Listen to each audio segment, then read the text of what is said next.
ओम नमः शिवाय। हर हर महादेव। जय भोलेनाथ। बहुत बहुत स्वागत है आप सभी का आपके अपने चैनल विमला की भक्ति में। आप सबके बहुत ज़्यादा प्रश्न आ रहे थे कि मनसा महादेव व्रत कब है, तिथि कौन सी है, किस डेट को है, सुपारी का क्या करना है, कितने सवा सेर कितना होता है।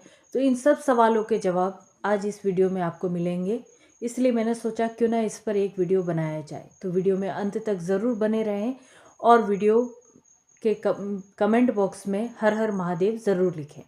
तो देखिए, इसमें कोई कन्फ्यूज़न नहीं है। मनसा महादेव व्रत की शुरुआत जो होती है, थोड़ा अपन बात कर लेते हैं डिटेल में। शुरुआत जो होती है वो सावन सुदी के पहले सोमवार से या सावन सुदी की जो पहली चौथ होती है उससे शुरू होता है और इसको 4 महीने तक करते हैं। मतलब सावन सुदी के पहले सोमवार से लेकर कार्तिक सुदी चौथ तक इसका व्रत हम 4 महीने तक करते हैं। ये व्रत 4 साल तक किया जाता है एक मनोकामना के लिए। फिर 1 साल का गैप देकर वापस से 4 साल तक के लिए इस व्रत को करते हैं।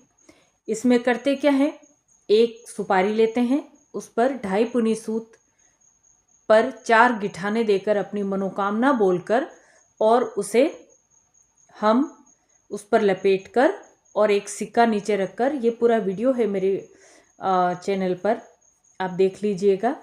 उसकी हम हर सोमवार के दिन 4 महीने तक लगातार उसकी पूजन करते हैं। ठीक है। अब आपको करना क्या है, कार्तिक सुदी चौथ जो है वो है 25 तारीख के दिन। मतलब आपको उद्यापन किस दिन करना है, 25 अक्टूबर के दिन। ठीक। अब आप उसको ले लीजिए। जैसे आप हर सोमवार के दिन पूजन करते आए हैं मनसा महादेव की, आपको वैसे ही पूजन करनी है। ठीक है। आप सुबह उठिए, स्नान कीजिए, सारे कामों से निवृत्त हो जाइए। फिर मनसा महादेव की जैसे आप हर सोमवार के दिन पूजन करते आए हैं वैसे ही आप उस सुपारी की और डोरी की उसकी पूजन कीजिए।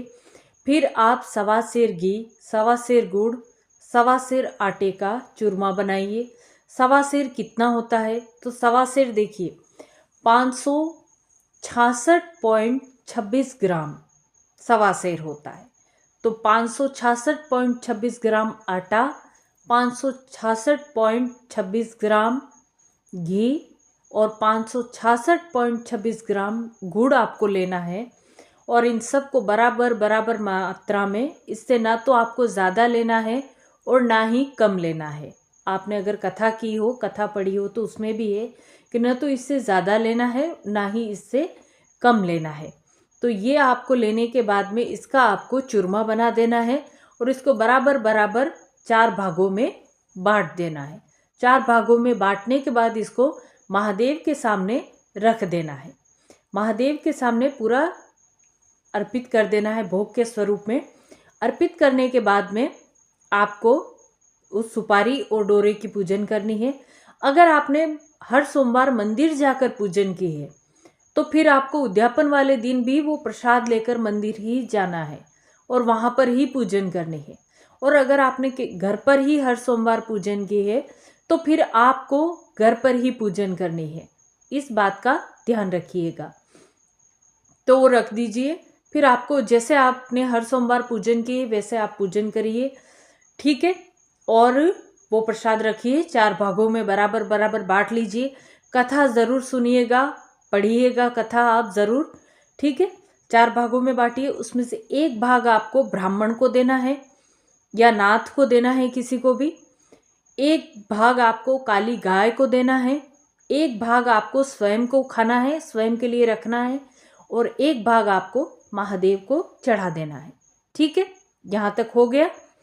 अब आपने जो अपने लिए भाग रखा है उस भाग को आपको रात को 12 बजे से पहले खा लेना है, उसको रखा नहीं रहने देना है। इस बात का ध्यान रखिए कि प्रसाद जो होता है ये बासी नहीं रहता है, इसको खा लेना है। ठीक है। फिर आप जब ये सब कर लें उसके बाद में जो आपने धागे, जो 2.5 पुनी सूत लपेटा था सुपारी के ऊपर, उसकी जो आपने 4 गिठाने लगाई थी अपनी मनोकामना बोलते हुए, वो गिठाने खोल दें। और फिर आप उस धागे और सुपारी को, इस पर भी काफ़ी प्रश्न आ रहे थे कि हम उस सुपारी का क्या करें। तो आप उस सुपारी को कहीं भी बहते जल में प्रवाहित जो जल होता है उसमें आप विसर्जित कर दीजिए। पूजन के बाद में, भोग लगाने के बाद में विसर्जित कर दीजिए। और अगर कहीं आपके आसपास जल नहीं है, विसर्जन नहीं कर सकते हैं, तो कहीं भी पीपल के पेड़ के नीचे या बेलपत्र के पेड़ के नीचे रख दीजिए। एक और बात, जैसे हम अब तक 4 महीने तक करते आए हैं कि रविवार की रात्रि 12 बजे से लेकर सुबह सोमवार की सुबह तक जब तक हम पूजन नहीं करते हैं तब तक हम पानी नहीं पीते हैं। तो आपको उद्यापन वाले दिन क्या करना है, इस दिन एक नया नियम है कि आपको रविवार की रात्रि 12 बजे, जो नियम मैं पालन करती हूँ मैं वही चीज़ें बताती हूँ। रविवार की रात्रि 12 बजे से जल नहीं पीना है, पानी नहीं पीना है। सुबह जब आपकी पूजन हो जाए आप उद्यापन कर लें, मतलब जो आपने चूरमा बनाया है, जो चारों भाग आपने किए हैं, वो चारों भाग जब आप सबको बांट दें, भोग लगा दें, ब्राह्मण को बांट दें, गाय को खिला दें, खुद का एक भाग रख लें और एक भाग महादेव को अर्पित कर दें, उसके बाद में ही आपको जल ग्रहण करना है। इससे पहले आपको जल नहीं पीना है। जल नहीं पीना है मतलब आपको कि चाय भी नहीं पीनी है, इस बात का विशेष ध्यान रखें। और जब ये पूजन संपूर्ण हो जाए तब आप अपने हाथ में जल लेकर, थोड़े से पुष्प लेकर, चावल लेकर और संकल्प लें कि हे महादेव, हे भोलेनाथ, हे मनसा महादेव, मैंने आपका ये मनसा महादेव व्रत, आपकी जो भी मनोकामना हो, जैसे आपने स्टार्टिंग में शुरुआत में जैसे संकल्प लिया था वैसे ही अपना नाम, गोत्र, स्थान सब बोलकर, वार दिन सब बोलकर, तिथि वगैरह बोलकर और संकल्प लें कि मैंने ये व्रत इस मनोकामना से किया है। हे मनसा महादेव, मेरी यह मनोकामना आप पूर्ण कीजिएगा और मेरे द्वारा अगर कोई भूल चूक हुई हो तो आप मुझे क्षमा कीजिएगा। ऐसे करके वो जल आप प्रभु के सामने छोड़ दीजिएगा। इस तरीके से आप अगर पूरे विधि विधान के साथ ही मनसा महादेव व्रत का उद्यापन करते हैं, और एक और बात, जो आपका प्रसाद है उसको आपको रात्रि 12 बजे से पहले पूरा खा लेना है, उसमें से बचना नहीं चाहिए। ये प्रसाद बासी नहीं रहता है, इस बात का ध्यान रखिए। और अगर आपको ये लगता है कि आप 12 बजे से पहले नहीं खा सकते तो आप पहले से ही निकाल कर अपने परिवार में थोड़ा सा सबको दे दे, थोड़ा थोड़ा, और आप खुद भी ग्रहण कर ले, क्योंकि तो प्रसाद है, आप सबको दे सकते हैं आराम से।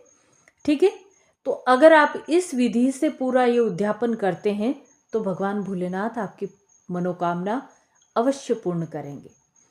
अब अगर अब भी आपको कोई बात समझ में ना आई हो तो आप कमेंट करके पूछ सकते हैं, मैं आपको रिप्लाई ज़रूर करूँगी। और अगर यह वीडियो आपको उपयोगी लगी हो, अच्छी लगी हो, तो वीडियो को लाइक, कमेंट और शेयर ज़रूर करिए।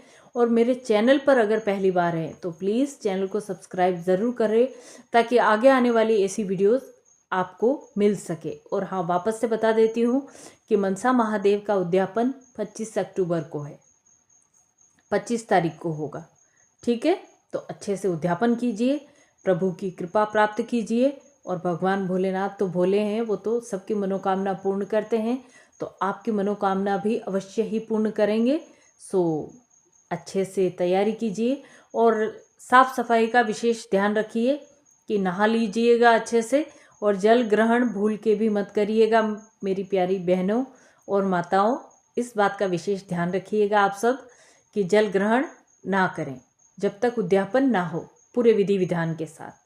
क्योंकि कोई भी व्रत हो, कुछ भी उद्यापन हो, जब हम उसे पूरे विधि विधान के साथ करते हैं तभी हमें उसका पूर्ण फल प्राप्त होता है। तो आप सभी पर भगवान भोलेनाथ की कृपा सदैव बनी रहे और आप सभी की मनोकामना भगवान भोलेनाथ पूर्ण करे। इसी मनोकामना के साथ मैं ये वीडियो समाप्त करती हूँ। हर हर महादेव।